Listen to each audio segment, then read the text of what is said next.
भारतीय जनता युवा मोर्चा नागपुर महानगर की ओर से शनिवार को तिलक पुतला स्थल महाल में विरोध प्रदर्शन किया गया। यह आंदोलन कांग्रेस और उनके वरिष्ठ नेता राहुल गांधी के कथित बयानों के विरोध में आयोजित किया गया था। प्रदर्शन में बड़ी संख्या में भारतीय जनता पार्टी के कार्यकर्ता उपस्थित रहे। कार्यकर्ताओं ने कांग्रेस तथा राहुल गांधी के खिलाफ जोरदार नारेबाजी की। प्रदर्शनकारियों ने कहा कि दिल्ली में आयोजित बड़े कार्यक्रमों के संदर्भ में कांग्रेस द्वारा किए गए आंदोलन के विरोध में यह प्रदर्शन देश भर में किया जा रहा है। कार्यक्रम के दौरान पुलिस बंदोबस्त भी तैनात रहा और वातावरण कुछ समय के लिए नारों से गूंज उठा।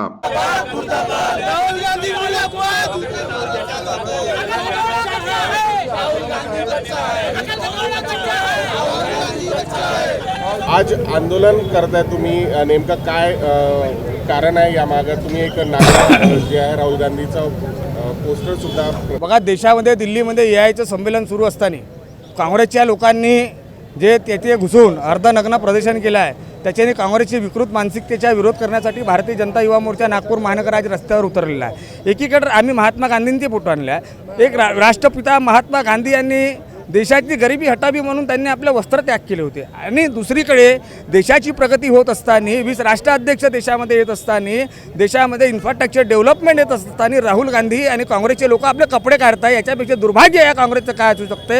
हे टॉपलेस, शेमलेस आणि ब्रेनलेस असे काँग्रेसचे लोक आहे। अर्बन नक्षलवाद हा काँग्रेसचा आहे आणि या काँग्रेसच्या अर्बन नक्षलवादच्या विरोधामध्ये भारतीय जनता युवा मोर्चा आज महानगर रस्त्यावर उतरून आंदोलन करत आहे। त्यांनी मोदीजींच्या विरोधात आंदोलन करावं, त्यांना अधिकार, पण देशाची बदनामी ही भारतीय जनता युवा मोर्चा महानगर हे कधी खपून घेणार नाही। काँग्रेसला अरेरे कार्य करण्याची क्षमता भारतीय जनता युवा मोर्चाच्या कार्यकर्त्यांमध्ये आहे। म्हणूनच काँग्रेसची ही अर्धनग्न मानसिकता आम्ही या महाराष्ट्राच्या जनतेसमोर आणलेली आहे, देशाच्या जनतेच्या समोर आणलेली आहे।